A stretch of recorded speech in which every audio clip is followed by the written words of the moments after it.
Good afternoon, good morning, good evening to all of you watching from different places, and welcome to our webinar today. Thanks for joining us. My name is Erin Bremer. I'm a graduate assistant for the Desirée Institute. Unfortunately, for today, Demointe Wesley, who is going to be our host, is unable to join us, so the Desirée Institute's Jonathan Swartz will be guiding our presentation instead, but I will start us off by going over our agenda for today. Jonathan will begin by introducing our guest speakers, giving a bit of context about them and their work. Their topic for today is Everyday RJ, moving from rhetoric to repair and resilience in ourselves and our communities. We want to note that everyone speaking will do their best to communicate in a manner so that you viewers can follow along, but please comment in the comment section of whatever platform you're using if you have any difficulty with the speed of our guest's conversation. Following their discussion, there will be time for our guests to answer questions from you all, moderated by Jonathan. Then after wrapping up the Q&A portion, I'll rejoin you briefly to share a bit about our March webinar. As always, you will be able to access the recording of this webinar via the Desirée Institute's website and our YouTube channel, which should be uploaded by the end of this week if you have to leave before the conclusion or if you'd like to share it with others. Thanks again, and I'm going to pass it over to Jonathan to do some introductions. Thanks, Erin, and good afternoon, morning, evening, day, wherever you are. It's good to see all of you. We're excited today for some conversation with two of our favorite colleagues. First, introduce Dr. D, Desirée Anderson. Desirée was born in San Diego, California. She earned her BA and M.Ed from the University of Louisville and her PhD from the University of New Orleans, studying the use of campus-based restorative justice approaches as a response to racially motivated bias incidents. Dr. Anderson is the Dean of Equity and Inclusion at Prairie State College. She previously held positions at the University of New Orleans, St. Mary's College of California, Tulane University, and Texas State University. Desirée serves as an adjunct instructor and RJ trainer and facilitator. She's released book chapters in Colorizing Restorative Justice, Ethics in Higher Education, and Applying Restorative Justice to Campus Sexual Misconduct, a guide to emerging practices, and founded Lord and Liberation, Building Transformative Solutions, LLC. She watches an unnecessary amount of K-dramas in her free time. Good to see you today, Desirée, and we're looking forward to what you will bring to our conversation. Also like to introduce Josh Bacon. Josh Bacon, a former screw-up who was able to keep pulling himself back up from the many storms in his life to eventually serve thousands of other people and help them learn how to rise from the setbacks of their lives. Josh served as an administrator for over 20 years at James Madison University, recently retiring in 2020 as their Dean of Students. Josh also served as a faculty member at the university and co-directed the College Student Personnel Administration Master's Program. Josh has a PhD in Educational Leadership from Clemson University and a Master's in Education Administration from Salisbury University. Josh consults with colleges about implementation of restorative justice practices. Josh currently resides in Lacey Springs, Virginia, with his wife and 3 daughters. It's good to see you again, Josh, as well. Looking forward to what you will bring for us. Want to remind us all, topic for today, Everyday RJ, moving from rhetoric to repair and resilience in ourselves and our communities. And a reminder to those of you watching from StreamYard or from YouTube, please feel free to put comments or observations or questions in the comments section of the platform that you are watching, and we will get a chance to engage some of those comments and questions towards the end of our time together. What we're going to do next is simply invite each of our guests to share with us from their topical areas, from their writing, from their experience. We're going to have Dr. Desirée go first, and then we'll have Dr. Bacon go after that. So Desirée, I will take Josh and I out of this studio and let you go for it. Sound good. So thank you all for joining the webinar today, and thank you to the Desirée Institute for inviting me to participate in this conversation, which I think is really important. I came into this work in 2013-ish, really at the height of my doctoral studies. I was studying something completely different, and really got introduced to, I think, work I was already doing, but now being able to put a name to it. And as I continue to engage in my own research, education, training, and facilitation, and especially in working with other communities and pockets of people, I started recognizing this pattern. And I really came into this work of what restorative justice is to me, this kind of like bright-eyed, bushy-tailed, if you will, just so in love with what restorative justice could be as a liberatory practice.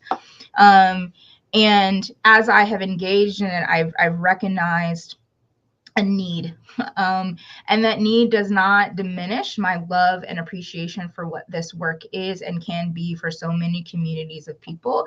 But it's a need that I think we have to sometimes take some step back and hearken to what's the integrity of this work. And so this topic, I think, for me is really important. Is like, how do we engage with restorative justice in the everyday way? I think too often we're so focused on getting the good outcome that we fail to really think about the process by which we get to those outcomes. We're looking too far ahead, and we're forgetting about some of the small things that we really need. And so much of my work over the past, almost 10 years has been about that. You could start to see that in my work in Colorizing Restorative Justice, where I was really focusing on this concept of co-opting restorative justice in higher education, specifically because that's where I mostly do my work. But I think this is applicable to a variety of spaces and communities. And what I mean by this idea of co-opting or needing to get to the nitty-gritty, the mundane of this work, is that we often are looking to try to make sure that people are happy. And it's hard to do that if we're not really paying attention to the small details. And so I'm really glad that we are going to be engaging with Dr. Bacon as well, who's really spending a lot of time thinking about the self. What is the role of self in this work as well? How are we doing restorative justice for ourselves? So let me take a step back for a second and think about, what does this look like? What does it look like to engage in these everyday practices to get to the nitty gritty? And so the first thing really is about maintaining that integrity. This work follows, it has a history, right? This idea of community. And I think too often we are engaging in this practice without the lens of community. We are rushing in to try to repair relationships that didn't actually exist in the first place. So you will hear me say, I don't know how many times, that the majority of the work that you should be doing with restorative justice should be centered around building community, building relationships. And I know this is things that you have heard before, but I think it's important to just reiterate that the vast majority of the work that you all should be engaging with when you are putting forth these restorative practices is how are we building relationships? And this is important because we get into things like in our own biases, things like gatekeeping or net widening, which I'll talk about here in a second. If we're not really conscious of who is in our communities, right? What is the framework of our community? What do our communities actually look like? Are they already fractured before we even try to do some rebuilding? Did we actually have the right relationships to begin to try to rebuild? Then we're going into trying to repair something that was never put together in the first place. So we have to spend a good amount of our time really emphasizing the role of relationships, right? Because that's what restorative justice is. It's about repairing relationships. Excuse me. And I think in some ways we have this idealized idea that restorative justice will fix the things. What restorative justice does really is creates a container for us to be able to do that mending, but we ourselves have to do the work in this space. So how are we checking ourselves to make sure we are conscious of the biases perhaps that we hold with the community that we're engaging with if we're the facilitator. If I'm the person who has been impacted, or if I'm the person who's caused harm, what are the things that maybe I'm holding or I believe about the other person or the community that they belong to that I have not done a lot of interrogation around? Because that's going to show up in how I choose to forgive or how I choose to try to hold myself accountable for that. If I'm not conscious of the biases that I have about other communities, the people in front of me, that's going to show up in the work that I do. If I am the facilitator, if I am not conscious of the way that the things that maybe trigger me, or the excuse me, or the biases that I have, then I might engage in what we would say is like net whining or gatekeeping. So net whining is, particularly thinking about this in like a K-12 setting, where one student who engaged in this behavior, you would simply say, don't do it again, give a warning. Whereas for another student, you might decide that they need to go through this very intensive restorative process, right? Opening them up to more scrutiny than you maybe would for another. On the flip side of that, this idea of gatekeeping, that we would limit who has access to this. So on the one hand, you have a student who you would say maybe really needs this, and you're not going to offer it to them because they're not from the right community. They don't have the right community that they belong to feel like they're worthy, if you will, right? We've cast some judgment on their worthiness to engage in this type of accountability work. So we have to really do some of that within ourselves. So Josh's work that he does around doing restorative justice within himself can be really helpful to thinking about how do we do this for ourselves so that we're conscious of how we're showing up, whatever role we're playing in that. So that's one of the first things that we really have to do when you're thinking about this everyday RJ. How am I showing up in the space, and how might that be impacting what's happening in the work that we're doing as a collective body? The other piece is really, excuse me, is recognizing the limitations of your personnel. I will often talk about this when you are engaging in restorative practices, is that not everybody has to do everything. If you have a team of people, there are going to be some people who are really good at the facilitator piece. They're really good at being able to hold space for other people. And then there's other people who are going to be really great at being able to sell the story of restorative justice, being able to communicate what it is and what it is not. And this is going to be really important because the other big aspect of our everyday practices is how are we reorienting people to our ideas of justice? And what I mean by that is people often see restorative justice, I'm sure some of you have maybe heard this before, this idea that it is this kumbaya type of thing, that it is it's too soft, or it's not punishing someone enough. And so part of our work as we engage in the mundane of this is how are we communicating what accountability is and is not, what justice looks like, what it does not in our various spaces. So it becomes really important that we get people to be on the same page and to understand what it actually looks like to hold somebody accountable, and how is it different from what our traditional justice systems look like. So how are we engaging in a conversation with people so that they're really understanding the power of this type of accountability and its long-term effects, and that it's not this kind of easy fix that people sometimes assume that it is, that it actually is a lot of hard work. And the more that you can engage people by helping them understand the story of restorative justice, the more people are going to buy into it, and the more that they're going to invest into doing the work of restorative justice. Because if they're not invested in it, if they're not buying it, then they're also trying to quickly fix something or move too fast through the process, that we are missing some of the integral spots and processes in doing the work well. Asking the who and the why. Why are we doing this? And who are we doing this for?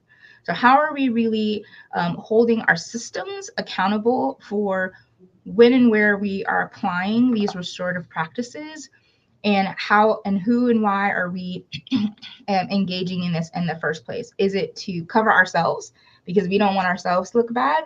Or is it to really understand exactly the community that has been impacted and how we're going to show up for them to do that kind of healing? And I would say that the way that we often practice restorative justice now, when I talk about this idea of focusing on process more than the outcomes, is for a couple of reasons. But the big reason is that you're not always going to get the outcome you want.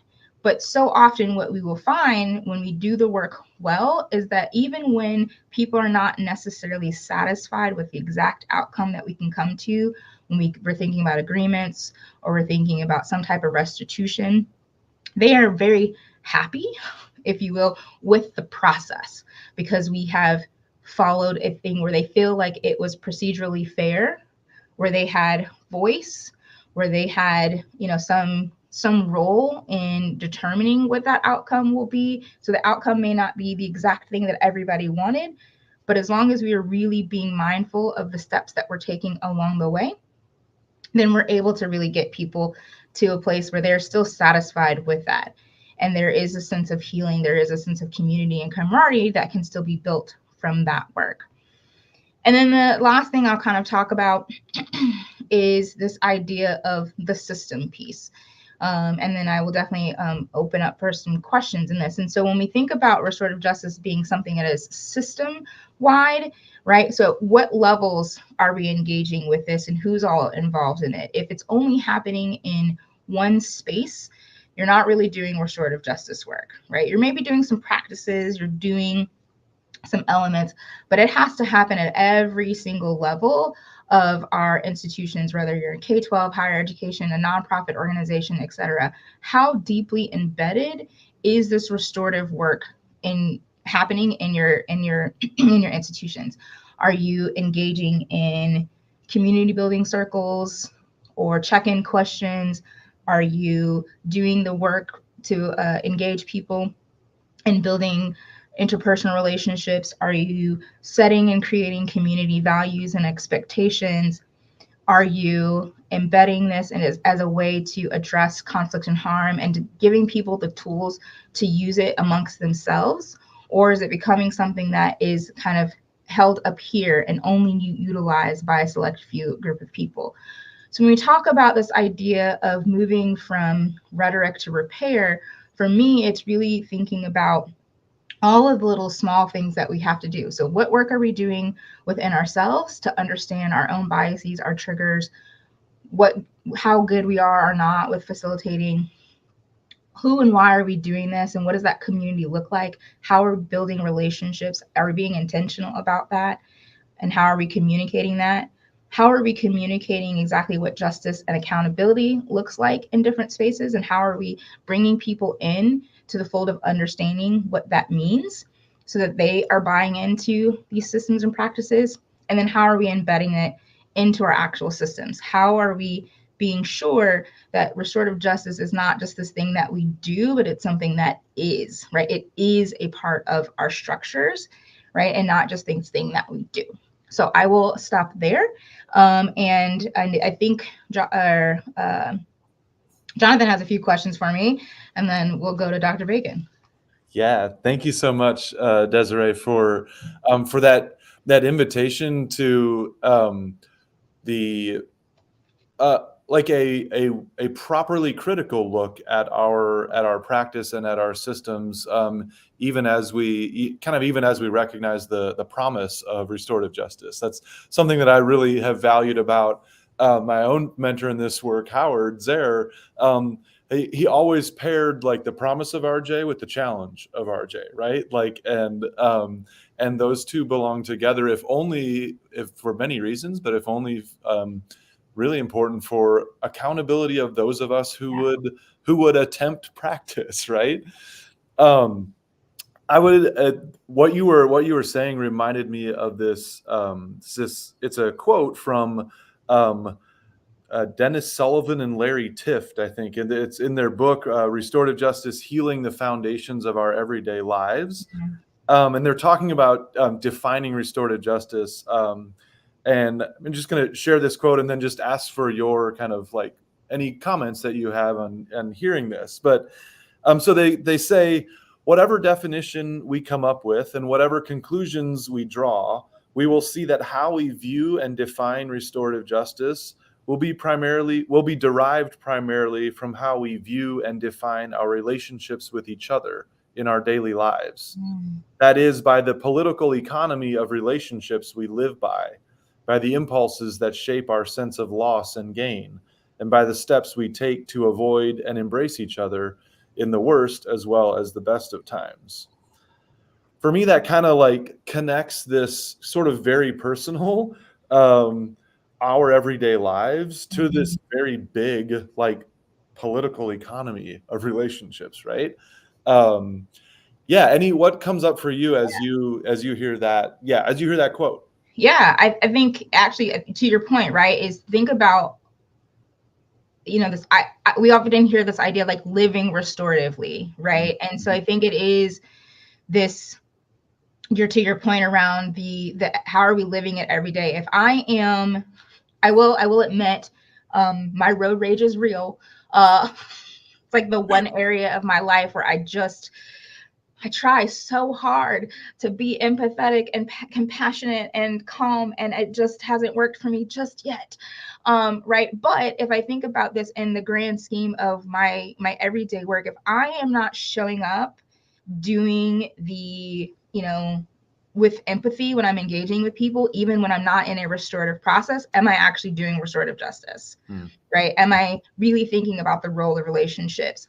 And so I think this idea of the role of relationships becomes really crucial to the work that we do as restorative justice practitioners and facilitators and whoever else, is that when we think about, I did a presentation with our faculty here for the ALCA faculty orientation, and one of the things I said to them, and I think this applies, is when you're engaging with students, sometimes we get a little frustrated, and I think about if this was your favorite student, how would you engage with that student differently than you would with this other student? Right? Because we're often more inclined to ask additional questions. We might be more inclined to think of a million other possibilities as to why this student showed up late or didn't do this assignment or blah, blah, blah, because that's a good student. They would never do this, right? And so how can we use that same principle when we are engaging with people in our everyday life, right? Even if you don't know all of the values and principles of restorative justice, we can think about relationship building through that lens of, if this was my favorite student, how would I engage with them? What questions would I want to ask? And so I think the practice of leading into restorative justice and leading in this every day is, how are we, what questions are we asking? And what questions are we not asking sometimes? And I think that's what that quote really reminds me, is to lean into what are we asking of people? And what space are we giving them to give us the answer? Yeah.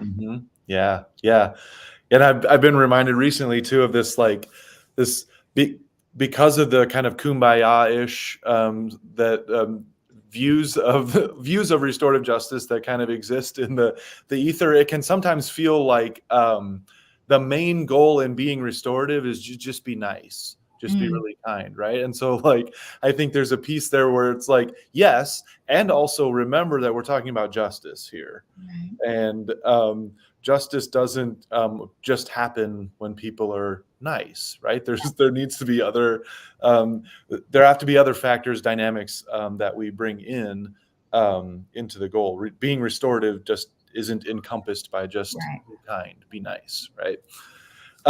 Love it. It looks like there is a question which I'm going to suggest that we come back to later after we hear Josh. Thank you, Dr. D. We'll be in conversation after a little bit. I'm going to bring Josh onto the live stream here, and just invite Josh to share with us what you've got, and then we'll engage in some conversation. Great. Thank you so much. And Dr. Anderson, thank you. Boy, you set me up there. And I love listening to your work and what you do. But when you talk about relationships, you talk about self, and that's kind of where I progressed with restorative justice in terms of restoring yourself. Let me tell you how I got there. Well, I guess it's probably 15 years ago where I got introduced to restorative justice, and I took classes at EMU, took classes with Howard Zare, and I loved everything about it. It fit me, it fit my faith. I got so excited, I took every class I could, and probably like many of you, read every book I could, started talking about it, started learning about it, and ran back to my home institution, James Madison University, and started talking about it and realizing nobody there even knew what it was.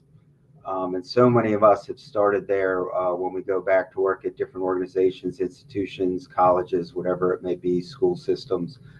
But where I started to get to this restorative self-care really came from kind of frustration. And this was after doing restorative work and bringing it to JMU and developing a system there and a process, and then starting to consult with other colleges, and then starting to expand to work with the criminal justice system and in our own community. And really the frustration was, and many of you who do this work know, when you talk to people and you train people and you get people excited and they go back, and you check in later, whether it's a few months later, years later, restorative justice always seems to be just a little piece, just a little bit. Oh, they couldn't get going. And then I remember even some institutions, I would do a training and get called back 5 years and really start all over. Oh, the people who were into it left, everyone's gone.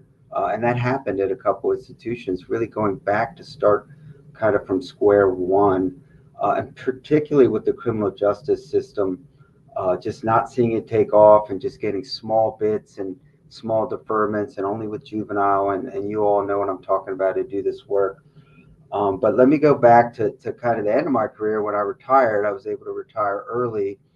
And to me, I wanted to experience law enforcement and understand what was going on in their world, with everything going on in law enforcement, all the things we were seeing and hearing. I kind of wanted to see what it was like to walk in their shoes. So I went and became a safety officer at Bridgewater College, and they convinced me to go to the police academy. So I learned a little bit. Again, I've never been a police officer, but I've learned a little bit about their culture.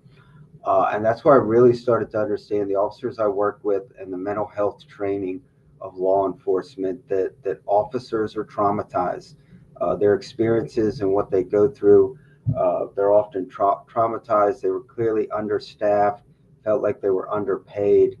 The mental health training of the academy, the theme was, it is what it is. And I remember thinking for the years and the frustrations with restorative justice, after experiencing that, to them, this was like one more thing you got to do, that we're understaffed. We're just trying to do calls. We're traumatized, we're stressed, all these different things. And it helped me understand a little bit of maybe taking restorative self-care for students, for faculty, for staff, for law enforcement, for everybody. And let me go back to, I think what really put that, towards my end of career at JMU, I was dean of students, and restorative justice was still under my purview, but really the bulk of my time and the bulk of institutions' time was this anxiety and depression. And people know, especially this was during COVID, that's all we dealt with. Over 50% of students have anxiety and depression. And that those numbers are somewhat skewed and probably even higher because of underreported and since COVID. So I remember researching and looking everything I could about how to combat that and what to do. And the number one thing that kept coming up, especially in higher education, was sharing. That students need to share, that they don't share their struggles. That, as many of you all know, our phones and social media, we share our best selves, the best version of ourselves, and we're worried about likes and things like that, and it actually creates more anxiety and things like that. So I remember looking into it and seeing how could we develop programs to share. And one this really kind of hit home for me with Dean of Students. A very common situation is someone would knock on my door And no matter what was going on in the day, if a student knocked on the door, we stopped everything and met with them. And they'd come in and they'd be sobbing, and they'd tell me they want to withdraw from the university. And just like with restorative practices, I'd ask, tell me your story, because I was trying to use restorative language and restorative mindset. How were you harmed? What's going on? Tell me your story. And they would tell me a very common situation. Well, I want to be a nurse, for example. I've always wanted to be a nurse and help people. And I came here to JMU, and I took my first biology class, and I failed the first quiz. And I was thinking, you want to drop out? Yeah, I can't be a nurse. I failed. I don't know what to do. I'm a failure. Well, and most of you all probably know, this is the beginning of your career. This is one class. This is one quiz. But I started to realize students didn't have a practice and a system, a lot of students, to address failure and setbacks as well as conflict. And that's when I started to look at the things that worked over time.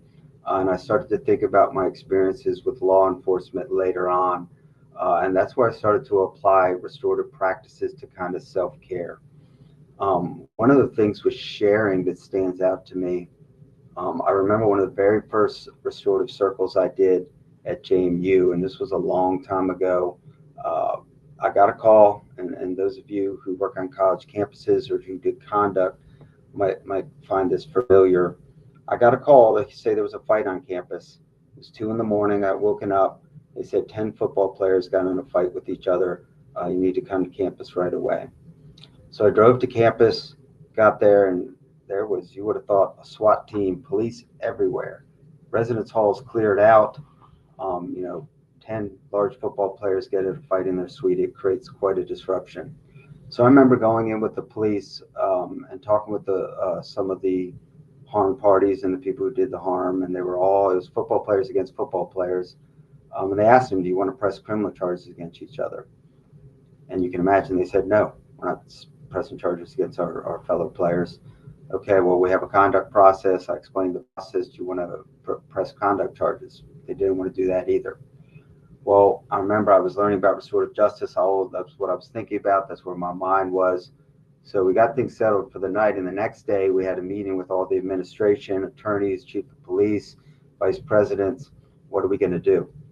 Well, we look at kind of our normal language. Well, there's no evidence. We don't know who did what, and we don't know what policy violations were.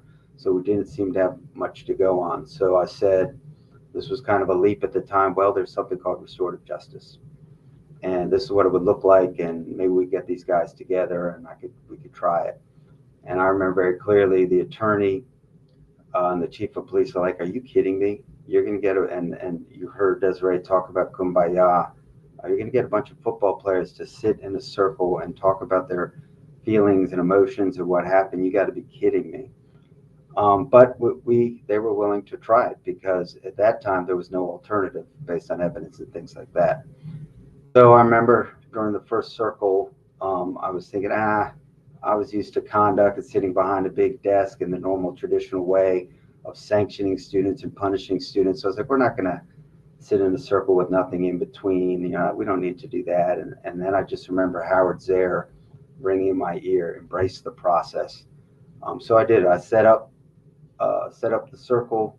We used a talking piece, and the first round was relationship building, where you share something about yourself that no one else knows, because these were teammates who knew each other really well.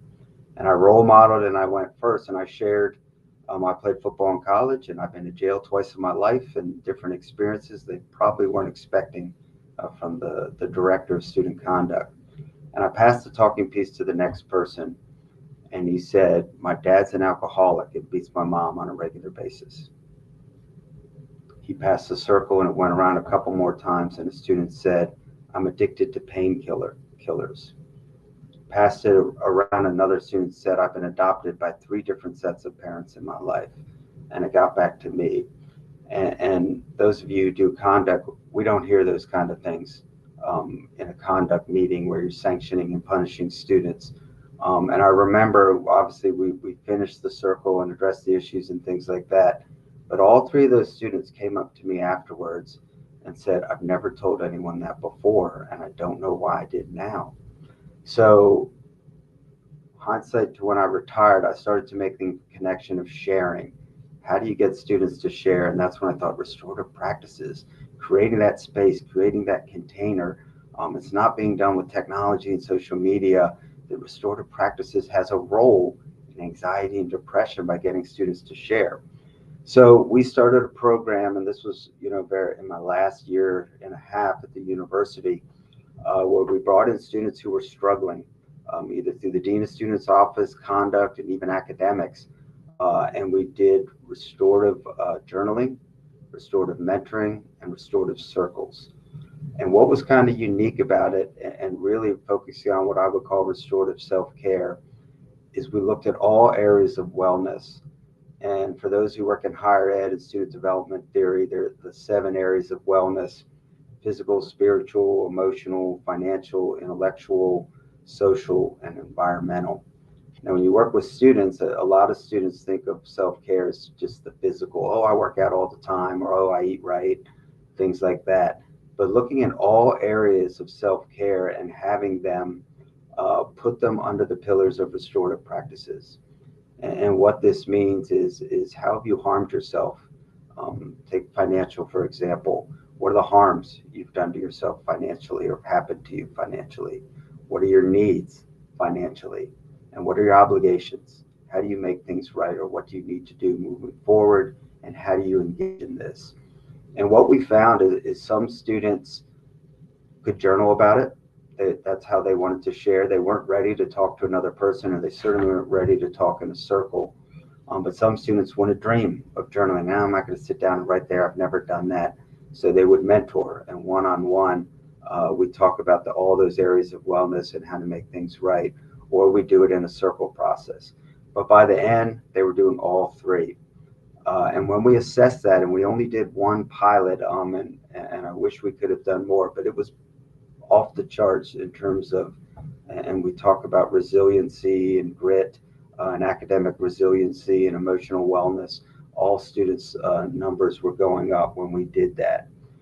So to me, that's what I mean by restorative self-care. And to me, it's very hard when I think now I've gone back to working with the criminal system and working with law enforcement in an administrative capacity. And to me, to start with, okay, let's look on restorative self-care for the law enforcement, where they can start using that language of harms, needs, obligations, and start taking care of themselves. Then they start to use it in a group setting within the department. Then they can start use it to build relationships with the community. And then, and only then after that, start dealing it with conflict. And then, and only then, the highest level, when there's criminal charges and there's diversions. I think too many times I've seen from consulting, both in higher ed and the criminal justice system, so we try to jump right to the highest level cases, to major conflicts. And when you go back and you ask them, how many cases did you have? It's just a couple. It's just 1 or 2, or, oh, it's not working. It's this and that. What I found, and what we did at JMU, we started to use the language with every conduct case we had. Students started to learn about harms, needs, and obligations. So when we asked them how many restorative justice cases you had, it wasn't 1 or 2, it was thousands. Every single student who came into our office learned restorative practices. So to me, there's a program we've developed, and I'll stop after this. It was called Rebound at JMU, which is about storytelling. It's about when you struggle, when you fail, and you have setbacks, those actually make you wiser and stronger, and you're not to be ashamed of it. So we had students who learned through restorative practices that language, and then if they wanted to, they shared their stories. You can go to JMU's website, and they're called Rebound videos, powerful stories of students, faculty, staff, coaches, athletes, sharing their stories of struggles, and you'll love, and I love hearing it because they use the restorative language too. And hopefully you become a community, not only with conflict, but you embrace the restorative practices when you struggle, and that's how you move forward and make meaning of your struggles. So I'll stop there. Thanks, Josh, for telling stories. the influence of stories and experience as we share them in the context of relationship holds the capacity to change. I just have like one question. When you say restorative journaling or restorative mentoring, what makes that restorative? Like Yep. for Question. mentoring, for example, what is the what does Yep. restorative mean in that qualifier? So to me, with restorative practice, you're creating a different space by first developing that relationship over time. And then you're using the language where you're starting to use harms, needs, and obligations in terms of your mentoring. And same thing with your journaling prompts. Um, is you're asking them to look at their self-care from a restorative lens is really the difference. And what I love, and particularly with college students, at least the population that I worked with, a lot of them, people would always use the word entitlement. And if you work in higher ed, most people hear that, and not all, but some students are entitled and feel entitled. And I constantly tried to think about, how do you counter that? What's the opposite of entitlement? And then I was like, restorative justice, obligations. It's exactly opposite, not what you get. It's what are you supposed to do? How do you make things as right as possible? So when students are struggling, it's not that, their parents calling and saying, how can you help them? What do they get? How do you get them out of this? It's what are my obligations? So it's flipping that language. And when you talk about restorative mentoring, you're talking about how you're going to make this right. And then you can help them develop a process that they can look at their future struggles from, okay, what are my harms? What do I need? I struggled or I failed. What do I need moving forward? What are my obligations to make this right, make myself right? How can I now look at all areas of wellness, make myself right? And then to me, they go into the next struggle or the next challenge with a different mindset, with a restorative mindset that I may struggle, and that's okay because I have a process to recover. And it can be, I can go back to my journal if I'm comfortable with that and analyze it and make meaning of it. I can go meet with a mentor and make meaning of it. Or to me, if you're creating a system, you're doing all three. You're having a circle process, and that's especially with students where you have them helping each other instead of a mentor or an administrator telling them and talking about this stuff. I think it blows it all away. But if you can do all three, then to me, they're living restoratively. Mm-hmm. Cool. Thank you for that. Desiree, I think I'm going to add you back into the into the stream here, and would first want to invite anything that the two of you heard from each other that that generated a question for you, and maybe I'll give you a second to think about that.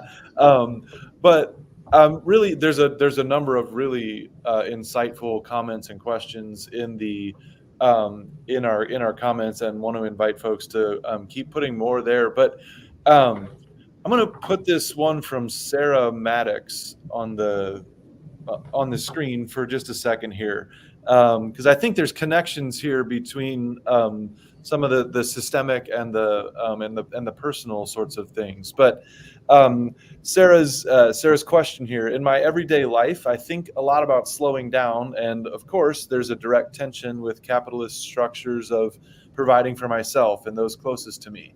Of course, everyone is experiencing the press of the urgency of the now. So, care to comment?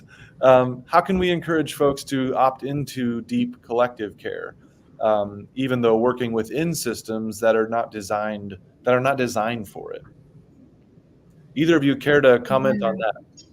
I'll chime in quickly, just because this is something that's on my mind as we were talking about that before we hopped on, right? Like, if you all have learned, I'm working 3 jobs, and so capitalism, yay! But I think part of it is thinking about this idea, like this deep collective. So I engage in a couple of small practices for myself. So I make some restrictions on when I will and when I won't work. And so for me, Saturdays are always off the book. I do not work on Saturdays because that is like the one day I can give myself to do whatever it is I need to do for myself. But then I also have a few people who I kind of keep, they're like my circle keepers that I engage with. And so in particular, some of you all will know Jasmine's Story. They are another practitioner, and we pretty much have every Friday tea time where we meet up for an hour or so to decompress and to hold space for each other. And to talk about Korean dramas. Do all this. This is part of our joy. And I think, you know, when we're in systems, we're always competing for different things, because it'll be like you have paid time off, but if you use your paid time off, then sometimes people will be like, you're not working hard enough, or we don't have a lot of those third spaces that we used to have where you could engage in building community and relationships that didn't cost you money. And so, you know, we're constantly battling those different things. And I think part of it is how can you develop intentional relationships with the people you already have in your life? So how do you develop that type of community container with those people to help you figure out what is good for you? Because so everyone's self-care is different. Some people are the folks who want to do the massage, you know, go to the beach type of stuff. For me, it is sitting in my bed and doing nothing. And how can I be in community with other people? So sometimes I have another friend and we just get on Zoom and we don't actually talk to each other, but it's like, you know, body doubling, if you will, to just be in community with someone. And so I think it's finding those and developing the intentionalness with the people you're already in community with. Yeah, the only thing I'd add too, kind of, you know, what I talked about before, that you could teach it in college. You could teach these restorative practices. You can have them practice restorative journaling, restorative mentoring. But again, if they have that restorative language now, and they've learned to look at their wellness, all areas of wellness, when it's out of line, or they talk with a mentor, oh, so how is your spiritual wellness now? And they go, oh, I haven't done anything recently, or that's why I'm feeling this way, or tell me about your harms and your needs. If they get in the habit of doing that in college, and hopefully they take that with them and they can monitor it, and the hope would be they're much more aware of their needs and their obligations. And when you're more aware of your obligations, you can say no. You could say, I have an obligation to my environment, intellectually or physically, that I'm going to say no to this because I know it'll harm me in the future. Again, we've got to give them that language and teach people how to do that. Mm-hmm. Yeah, I'm gonna thank you both for those comments. I want to put up Virginia Swain's comment here of this. There's a context to all of this, right? The context of racism, intrinsic, systemic, structural violence against people of color, misogyny within our bureaucracies, institutions, corporate systems, that necessarily impact how restorative justice, restorative practices works. How do we account for those as we think about restorative justice in our everyday lives? Josh, you want to start? I'll say quickly, and then I definitely want to hear what you have to say about this. Where I've come to, especially with working in higher ed and criminal justice systems, that they resist restorative justice to some degree, and that's how I know restorative justice works and is good. Especially the criminal justice system, which is so embedded in institutions and so financially motivated, that they're threatened by restorative justice. If they weren't, they wouldn't care, and they would let it grow, and they would let it move into different areas. And anyone who's worked with restorative justice and justice systems knows that it's a struggle and that it's hard. So to me, it's pushing up against those systems, those racist and misogynistic systems. I haven't figured out the answer, how to move beyond that. I just know that we need to. Yeah, I mean, as I was kind of talking about when I was in my first kind of opening piece, is this idea that, to Josh's point, restorative justice really can be a vehicle and a tool and a container to be able to address these types of issues in our systems and our society. And we cannot assume that just because it's a container that can allow it to happen, that those things, right, misogyny, racism, xenophobia, all are not going to be inside that container. And so how can we be intentional about, again, what work we're doing as the facilitators who are holding those spaces for people? What type of training are we doing? Again, we talk about, is it embedded in your full system or is it not, right? And so my last institution I was at the institution for 4 years. We did not have restorative practices or restorative justice there because we did not have the structural system yet, right? I was working on building that to be able to put it, and I was not going to put these practices into a system that was not going to be able to hold it. So there are things I obviously personally did with my work, the way that I showed up to use these restorative justice principles and elements in my work, but I would never call the work that I was doing as restorative justice because it was not this deeply embedded in system space, because we didn't have it at all of these different levels. And so when I think about this idea of addressing intrinsic, racism, violence against people of color, misogyny, etc., in our institutions, is to think about, why is there the resistance in the first place? Again, going back to this idea of the relationship. So how are we communicating the importance of building those relationships to be able to break down all of these other things? Because if personally, we recognize how humans work. If they cannot care about people in these other communities, right, that they're not a part of, or that they're uplifting, or the systems that they're upholding, they're not going to find a reason to not do those things, right? So part of it is going back to this idea of, I don't want to hurt people in my community, but that means I have to care about the people in my community to want to change systems, to be able to want to think about how everything is not just best for me, right? How do we get back to this idea of a collectivism as opposed to individualism, right? And so we're competing against a Western societal culture that is heavily emphasizing individualism. And yet we're engaging in a practice that is heavily emphasizing collectivism. So how do we merge these two things together? So again, I go back to, we got to do the work of actually thinking about, what is community? How do we build community? And it's only really through that, for me personally, that this will actually do the work of addressing intrinsic racism, misogyny, etc. Because if people don't care, they don't care.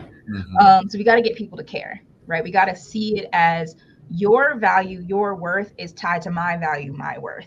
Your upliftment isn't tied to my upliftment.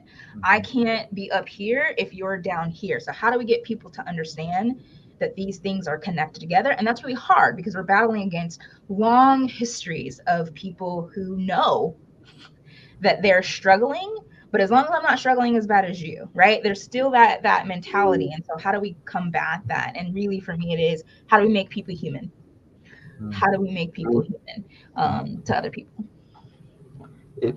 John, can I add one more thing to that? Go for it. And I'm looking at Adam Lindbergh's question about data points too.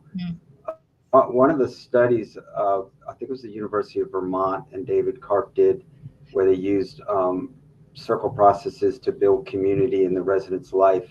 And to Desiree's point, one of the things they saw go up was empathy.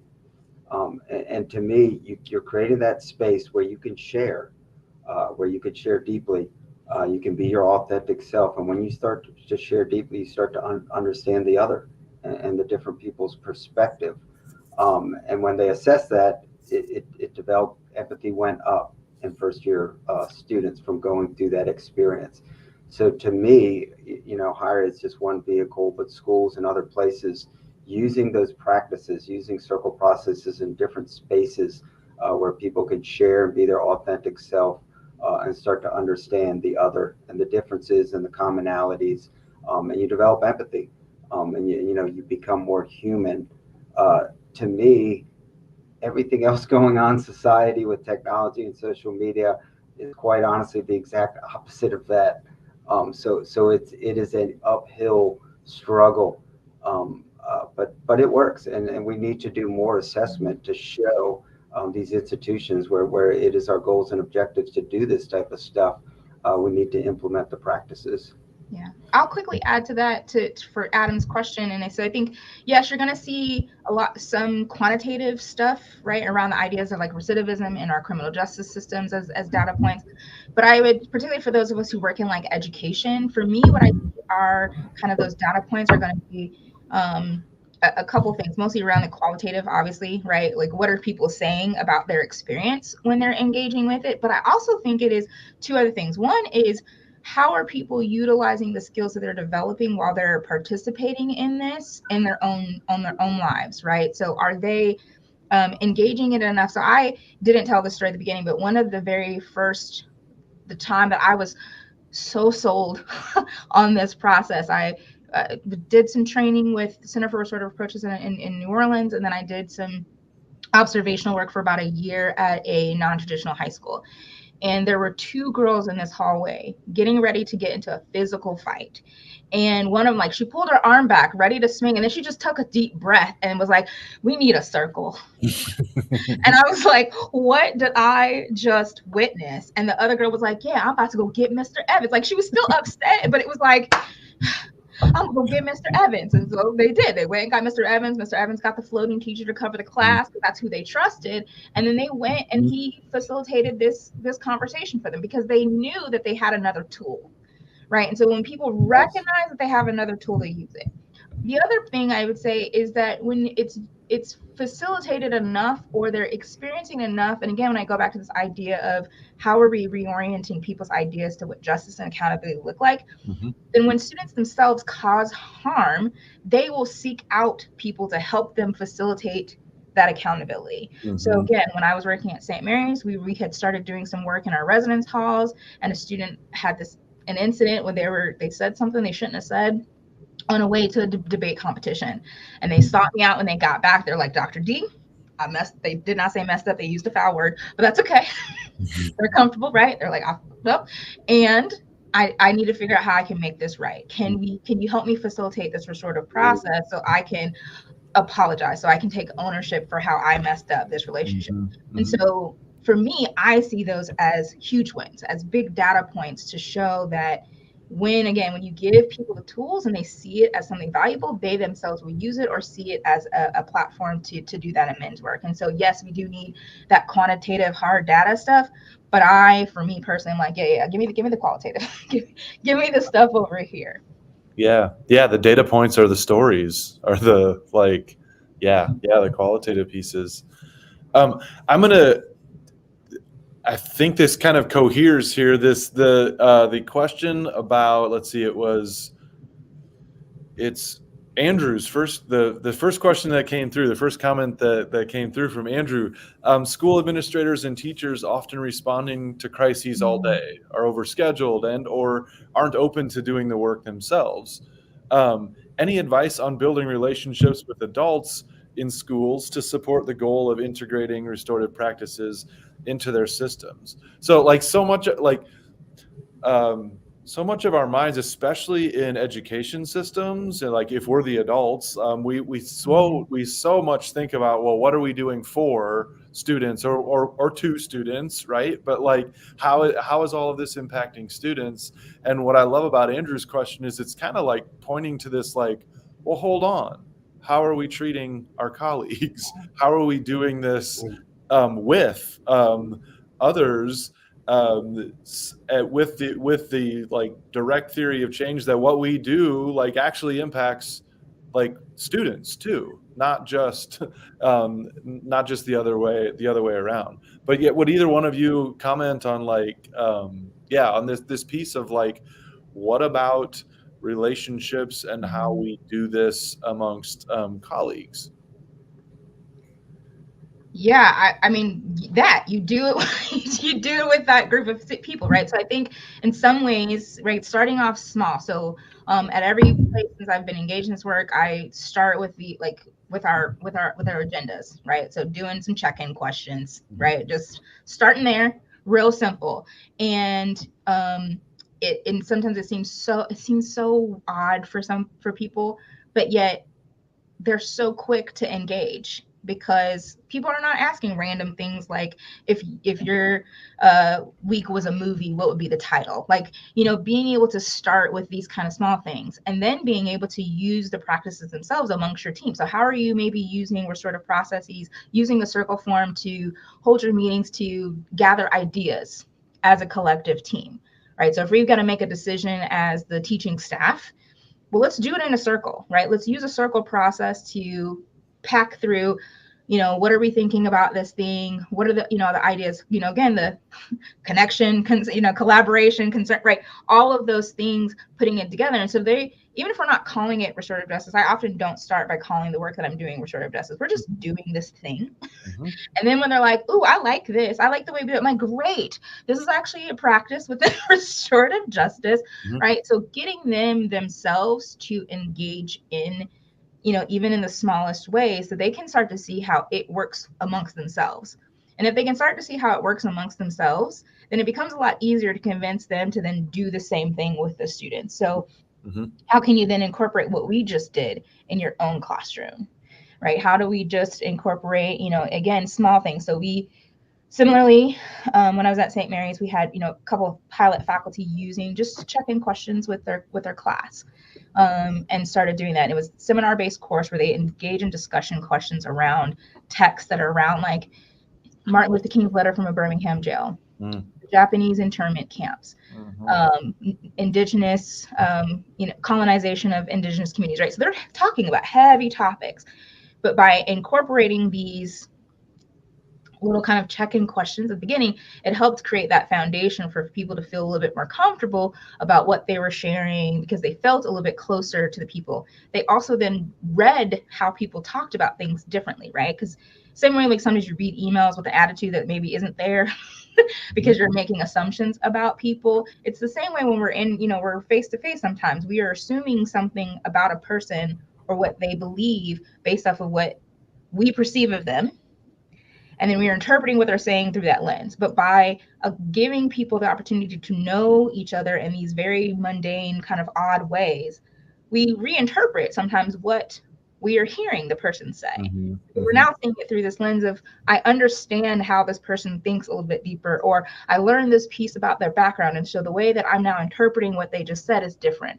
So for me, I say it's really, how can you incorporate these practices with that team of people that they then turn around and hopefully will do that work with their students?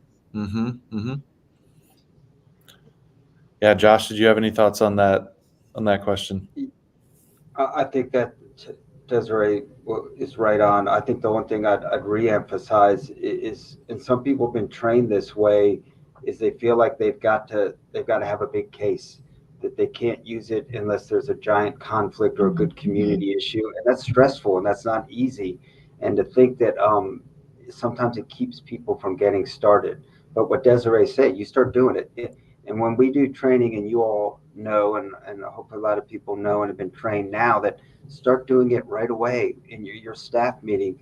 You're not using restorative justice, you're using a practice, you're using a talking piece to create a little bit of equity, and you're doing circle processes, and then people start saying, okay, now I get it, and they start using the language. What I saw, especially with consulting, is so many schools were like, yeah, we couldn't find the right case, or the first one didn't go well, and that keeps people from growing. Mm-hmm. Yeah, it puts so much pressure on the few big cases that you have, and then when it's not exactly successful, whatever success means in whoever's mind right. is determining that, right? Then it's like, oh well, the whole thing none of it works. Right. And I just really emphasize that piece that you just said, that because that goes back to my point around the assumption around what a good outcome is or a success is, right? Yeah. And so I think people are going in with the intention of this amazing resolution happening, right? Like everybody's gonna be so happy with everything that happened. And you're like, no, that's not what's important. Actually, what's really important is, did we do this process well, right? Did people feel like they were heard in the process? Did everybody feel like they could say what they needed to say? Did they feel like their needs are being met, even if it's not how they thought that their needs should be met, right? Like, are we actually still able to meet their needs? Because we're not going to be able to give everybody what they want, right? Because somebody's going to come in here and they're going to say, I need this person to be fired. We all know that that's not going to happen, right? Right. So if you're going in and you're letting them assume that that might be a possibility, you've already messed up at the start of your process, because we know that that's not a possibility, and you've set them up for failure because they're going in with assumptions. So we have to go through and set expectations, right? Doesn't mean nothing is impossible, but being clear that it's very unlikely. So what else can we do for you? What does this person being fired do for you? Well, I feel safe because they're not here. Excellent. Okay, so we're talking about safety. Great. Well, what else and what other ways what does safety look like? How else can we manifest safety for you with this person still being in the community? Well, okay, well, now they have to learn how to do X, Y, and Z, right? Or talking about the lens of, well, if we just move this person from this community and they have not learned, they're going to go to some other community and cause harm too. So if we just fire them, we're moving that harm elsewhere. So how can we keep them in this community, help them learn, and you feel safe? How can we do both of those things? So for me, it is that, again, it's that process becomes really important, and not this idea of a successful case, because sometimes you won't even get to the end. And even if you don't get to the end, there's still ways that people in the process can still feel like something good came from it if you never get to the agreement page. And I think that that's where we have to change our mentality too about these processes, that we don't always have to get to the very end for it to be, quote, a success. There are multiple layers of needs that exist all along the way, and it is not the case that, like, if we don't meet all of them in every, like, in the, which we never actually do, right? But like, if we can, like, manage expectations, I mean, I think that's so much of the process of, like, okay, so if this happens in this way and that is their response, one, how are you going to feel, like, sitting in that space, imagine, and then, like, what's going to be your next best, like, what's going to be the next best thing if we can't, like, if you can't have that particular outcome. Some of the most powerful conversations I've been in are in those moments of, like, where it's not the parties together, where it's just one of them, and we're having this conversation about, okay, like, what if this goes poorly? What if they don't respond with all kind of, like, I'm sorry, and, you know, accountability and responsibility? How will that go for you? And then really exploring, like, the need. It's exploring needs, but just with different textures. This question from Kayla, thoughts about how to allow, and we've already been talking about some of this, but how to allow for openness, honesty, vulnerability, and connection amongst RJ processes that emphasize and allow participants to share experiences other than traumatic experiences, especially in communities of connection, not just processes addressing a specific harm. Well, one thing I'll say right off the bat that's really helped me recently is, I could tell you, in 22 years of working in higher education at JMU, I never shared my struggles with other. No one knows that I've been to jail twice at JMU. I certainly don't write on my resume. But now, I met y'all in an hour, and y'all know that, and I share it all the time. I think one of the most important things we can do, particularly with young model, that it's okay to struggle. It's okay to talk about how we've been harmed, how we've caused harm, those different things. Again, it's countering the social media that my life is great, my life is perfect, I'm going to all the parties, I'm doing it with perfect hair. I mean, that's the culture we're facing against. So when they hear the dean of students, well, and this isn't on my resume either, I graduated with a 2.1 GPA undergrad, I've been to jail twice, I transferred. They're like, wow, and now you're dean of students and you have a PhD, that it is possible to recover. I think, to me, one of the biggest things I've seen, and this is why I love when you do circle processes, that you role model it. If you're facilitating, if you have a round with a question, you role model being your authentic self and going deeper.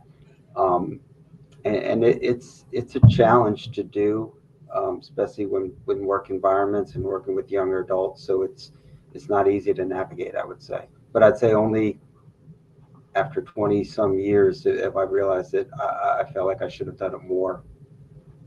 Yeah, I would say, the vast majority of my circle work is going to be things that are not traumatic, right? They're going to just be community building, right? How do we get to know each other? And I will say that even though sometimes we might, so a couple things to think about is how are you allowing everybody to participate? So when you're thinking about the types of questions you're going to be asking, right? Are you ensuring that everybody can engage, right? Because sometimes that's where the traumatic stuff comes from. Because you might say something along the lines where you think it's simple, like a simple check-in question. It might be like, tell me where your favorite place to vacation is.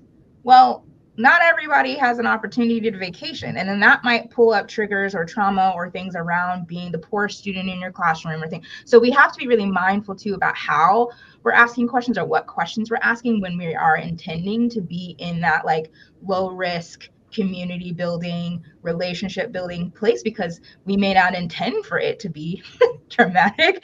And yet, right, but also recognizing to Dr. Bacon's point is sometimes we don't know what people are experiencing. And so even in the most safe, because you are building this container of safety, of comfort, of whatever, that it just allows people to just whatever is kind of there, right? And so how do we create that sense of safety for people to be able to hold that, whatever that thing is for them? And then if you need to work on reverting it back to the kind of feel good, less traumatic, whatever, right? Oh my gosh, thank you so much for feeling comfortable in the space for all of us to be able to hear what you had to share, and feeling safe that you could share this. And let's all remind ourselves of our community agreements that we talked about confidentiality, and we're not going to share this when we leave this space. And so I would love to go back and really emphasize this positive thing or this non-traumatic thing as we continue the circle, right? And being able to bring it back to that. But I think, right, really whatever you need to be able to offer your community is what you offer. So if you want to be able to offer them a space to share their experiences without focusing on traumatic things, you just do that, right? You just have to be mindful about how you're doing it, and what questions you're asking and how you're asking those questions. And John, if I want to go back, I shared the story of the nursing student who came into my office. So she went through that pilot program and was going through circle processes.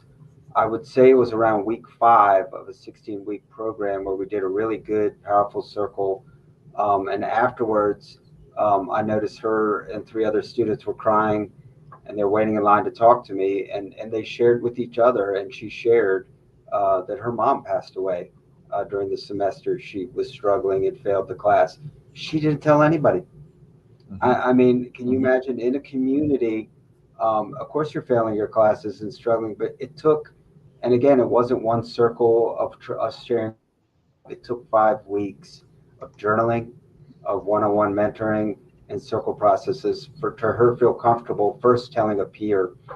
So that to me is some of the powerful, and that's why I'd go back to that University of Vermont. Look at circles to build community, where you start doing that from day one, and you can start seeing that everybody is scared and nervous that first week, yet they're not sharing it, and over time, start sharing your authentic selves. It can have a really powerful effect on a community. Yeah, and just to clarify, Kayla Schlenz had a question about what kept that support program from just being a pilot, and it actually, that program is what turned from a pilot into the rebound program at JMU. Is that correct, Josh? Yeah. So yeah, it's still going on. Yeah. So Kayla, feel free to check that out. It's the rebound program at JMU. That is what that the pilot program turned into. Well, as we kind of wind down our time together this afternoon, want to invite maybe each of you to share any closing thoughts or questions that have come up for you, maybe for each other, as we wind down. Yeah, I think the thing that always comes up for me whenever I'm talking about restorative justice is sometimes, especially when you've been in it for a while, is that it could feel sometimes it feels like people are just saying the same thing over and over again.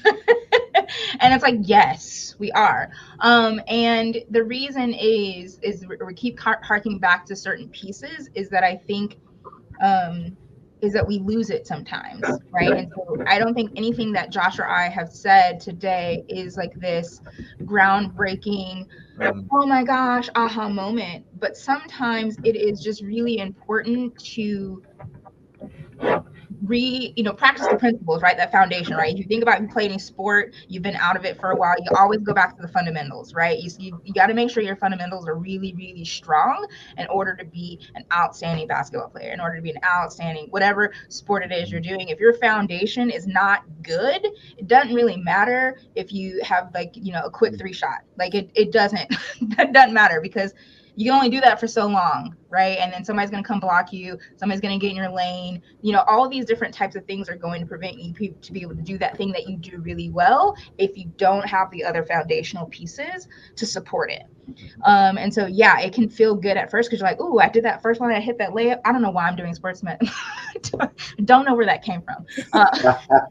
Maybe because it was NBA All-Star weekend and like now it's like stuck in my head. There you go. But like this idea of, I always harken back to really having the foundation be the absolute strongest it can be, because then you're able to build upon that and work off the cuff when you need to, because that's going to be really important, especially when you're engaging in these practices and you have to pivot sometimes, and it's really hard to pivot or make adjustments on the fly if the foundation isn't strong. And so I will always just emphasize that over and over and over and over and over again, is developing those fundamentals.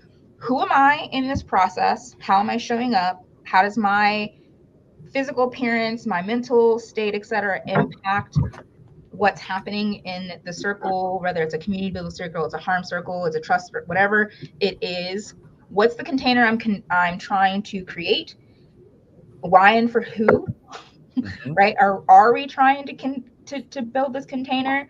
What are the things in the container that might mess it up, and we need to either get it out or we need to bring something in? Also recognize the limitations of yourself. I know there's certain cases and things like that I should not be a facilitator for. Like, I just know that. Like, so I need to bring somebody else in, or I need to have a pair or partner who will help me, who can fill in the gaps that I don't have, right? And so just those types of things, I think, are just going to be important for us to always be reminded of the importance of our fundamentals. Thank you for that, Desiree. Yeah, I love that. I guess for me, one of the things I think back when I was bringing restorative justice to JMU is I was also teaching an organizational theory class, and it was focused on organizational change. So it kept going through my mind of how do we, and one of the first steps of creating long-term organizational change is sense of urgency. And I remember very quickly, and looking at other institutions, there was never a sense of urgency for restorative justice to get it started. Especially at that time, it was after the Virginia Tech massacre. So it was risk management.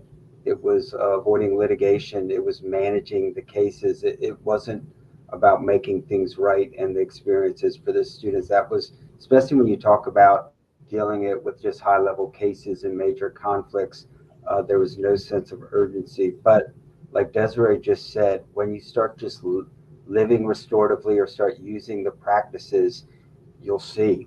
And that's why what I've seen in training is you can't just talk about circles and tell them what it's like. You've got to experience it. And then if you experience it, and I've seen this with everyone, even long 20-year veterans of the law enforcement, wow, they're in tears. That was different. This is different. And when you start to do that day to day, you start to crave that experience. And that was the sense of urgency. And then, like John said, and then it was me telling stories. I would just tell stories of these experiences, and they were unbelievable. Talk about qualitative. The stories people who do restorative justice work have are amazing. And again, obviously confidentiality in that, but you can share the stories.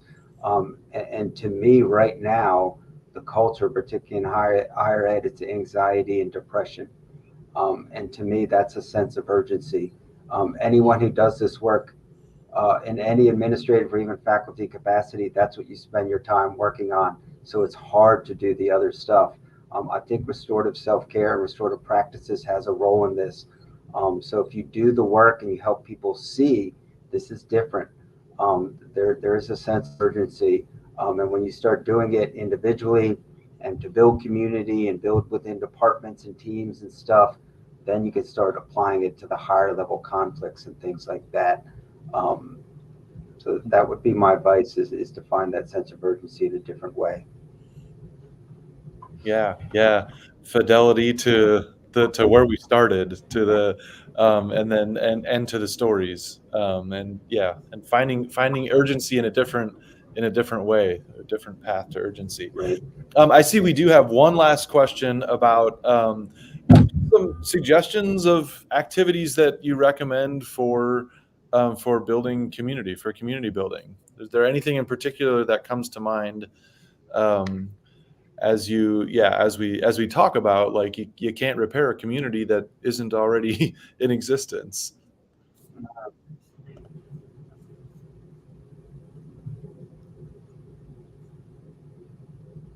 I was trying not to talk To first. me, I can't. I don't know. I'm trying to think. I think we've talked about it all the time. And some people on here might not know, but circle processes, a restorative practice. And again, you can look it up or go to training and different things of how to create that different type of space, that different type of container. And there's rooms. I don't know if we have time to go in all the details of what, like a centerpiece that can build a community in a special way and a special talking piece, and then using that practice. To me, that there's always team building and going to retreats and things like that. But what I like to call genuine community is long term and being able to be more of our authentic selves. And I think one of the restorative practices of circles can really build that type of community. And if anyone in here doesn't know what it is, I'm sure there's resources or things you can go to learn more about it. Yeah, I mean, I think we've talked about it a little bit. I think one is doing check-in questions in time you're meeting with a group, especially if it's a consistent group.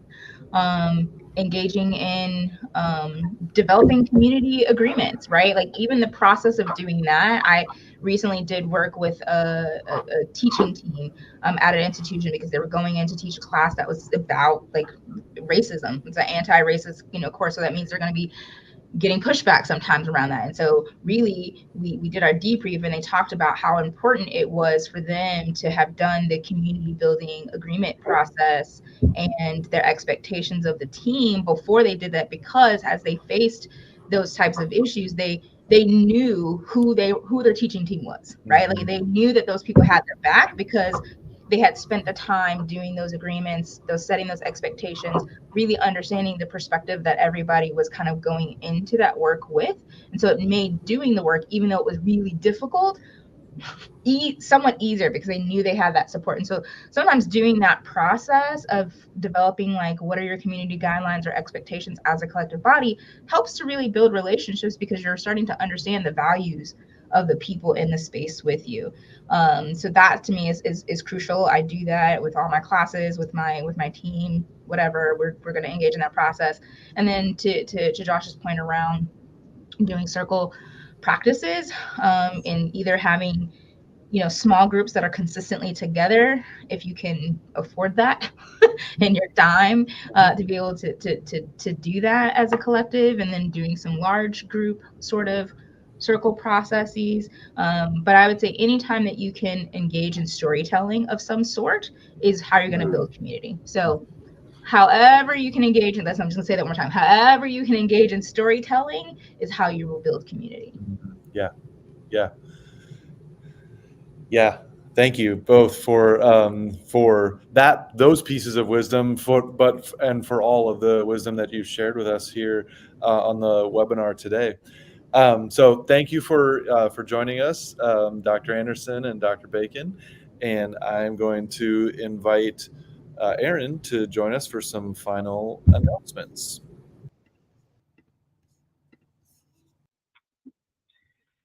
Yeah, thank you so much, Desiree and Josh, for inspiring us and sharing those insights, and definitely reminding us all how we can reflect on our internal experiences and day-to-day interactions in order to live more restoratively. And thanks, John, for guiding the conversation. Before we all move on with our days, just a little bit about our next webinar. You're invited to join us again on Wednesday, March 20th at 12 p.m. Eastern Time for the topic Towards a Relational Masculinity, Restorative Justice in Response to Sexual Harms Perpetrated by Male-Identified People, with guests Kate Crozier, Carol Bilson, Sarah Scanlon, and Jude Udshorn, and host Jonathan Swartz. They'll be exploring the intersection of themes of sexual harm and masculinity in restorative justice work. We hope that you'll join us again for what is sure to be a very significant conversation. You are also encouraged to check out our website for our archive of webinars exploring restorative justice themes from the last 12 years, and to keep up to date with other events and resources of the Desirée Institute. As always, we're incredibly grateful for your partnership, and we welcome your involvement in the work that we do. Thank you for spending your time with us today, and take care, everyone.